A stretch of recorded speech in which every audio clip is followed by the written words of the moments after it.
Heroes of Evrawin, Book 1. Prologue. Year 0. Many have wasted their lives in search for the knowledge of creation.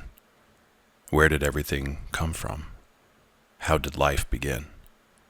Some have reached beyond the realm of reality and have discovered the truth. Though knowledge, such as this, proved too overwhelming and crushed those who were able to discover it, but not before they managed to pass on small fragments of what they had learned. A formless entity without thought or even reason that has become dubbed as the Source is believed to be what created everything in existence, every life and every world. The Source can only be described as an energy that is everywhere and nowhere. Though the Source isn't alive, it still requires life energy to exist.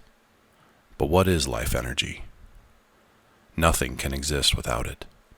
Every living being, from the largest of beasts to the simplest flower, contains life energy.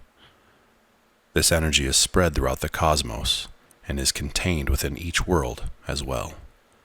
When a being is brought into life, a small piece of this energy is taken and given to that new life. As the process grows, the energy grows with it. Eventually that being gives birth to more life, and the process continues. How did all of this begin, though? The Source is made from this energy and gave parts of itself away to create this process.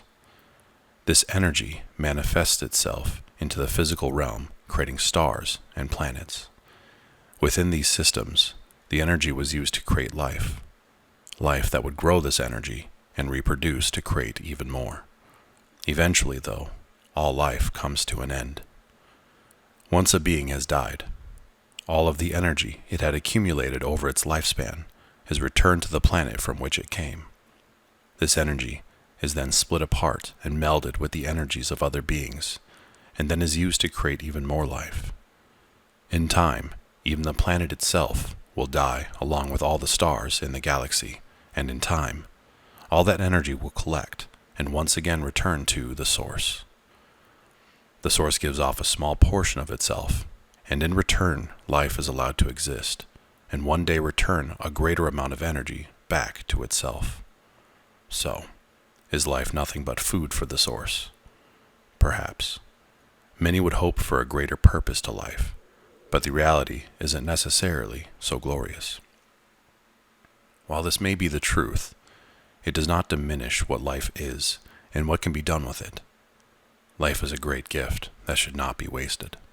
Now, if the Source was to stop this process, or if something was to go wrong with the process, it would fade out and existence would once again cease to exist. Once discovering this knowledge, some have come to worship the Source as a god, but the Source is not a thinking and feeling being. It doesn't create out of love or any reason but to continue to exist. While some have delved deep into the energy and learned this, there is more knowledge that even fewer have discovered. Each world is created with 3 beings that govern over it. These beings have also been labeled as gods, and they just might be the closest thing to such an idea. They are known as the Spark, the Void, and the Balance. Each is created with a purpose and with free will to create as they see fit. The gods are able to experiment and create new life the cosmos has never before seen. This system is to attempt to find a better world and a better type of life that will better reproduce and generate greater energy. When the time comes and the world dies along with those who inhabit it, all of the energy and knowledge will be returned to the Source, and that knowledge will be passed on. The jobs of these gods are very specific and important. The Void is to create and shape the very world itself, creating mountains, oceans, plains, and every other type of terrain that could come to support life. The process is destructive. It takes many years of chaos before the world can finally become stable and ready for life. The Spark fills that world that the void created with life.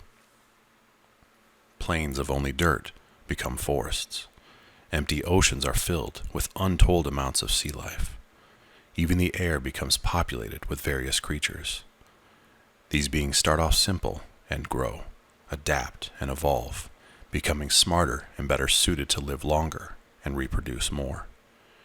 After countless years, truly intelligent life can even exist. The powers the spark and void display are truly incredible. They both use the very powers of the world itself to create everything. The life they create also uses this energy. The energy can be used for knowledge and strength.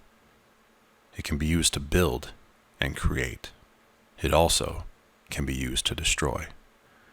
The energy can be abused. Certain worlds have met their end due to this abuse. This is the reason the third God is given to each world, the balance. The balance has only one job, and that is to protect the world and the energy, to make sure that the energy is not abused and stays pure. If the powers were to become abused and the process to build energy and return it to the source was in jeopardy, the balance would take steps to prevent it. The balance has the ability to limit and even seal away the energy of the world from the life inhabiting it, and even from the spark and void themselves. This is all that intelligent beings have been able to discover, and even some is only guesswork. But the knowledge runs so much deeper than anyone could ever discover. The source gives away a piece of energy that will, in time, become millions of stars and millions of planets, creating countless forms of life. Within this process, one such world is created that its inhabitants would one day come to call Evrawin. The void takes name and begins to create and shape the world. The spark takes name and fills the world that has been created with life. The balance, which does not take a name, but instead takes an unknown form and remains watchful. After an unimaginable amount of time, the process is complete, and life begins to flourish, and the gods rest. But there is a problem. The free will that is given to these beings sometimes comes at a price, and in the world of Evrawin, this price is great. The void, during its long rest, begins to become lonely and longs to rejoin the source. As the millennium pass, the void tries to resist, but the solitude becomes too much to bear. The energies that reside within Evrawin will remain there until the world itself is destroyed, a process that could take billions of years, and the void is aware of this. The void begins a truly terrifying rampage, destroying everything that it and the spark had created. Mountains are ripped apart. Destructive magma flows from the very core of the world. Oceans are raised and washed over the land. Millions of lives of all types are lost in an instant. The spark attempts to combat the void and stop its rampage, but the spark's power cannot compare to the void's, and is defeated. The world of Evrawin was on the brink of total destruction. With no other choice, the balance awakens and seals both the spark and the void's powers. The void, its great powers now sealed away, sunk back into the world, giving up physical form, and began to wait once again for the end, his solitude turning quickly to sadness and rage. Not all life was stomped out by the void's torment, and soon begins to flourish once again. Before long, plants begin to flourish. Fish begin to swim, and birds begin to fly. In time, intelligent beings populate the land once again. Villages begin to form, soon followed by entire kingdoms. Peace, at least from powers beyond those of mortal men, remains. Though in the world of man, it, as always, is temporary.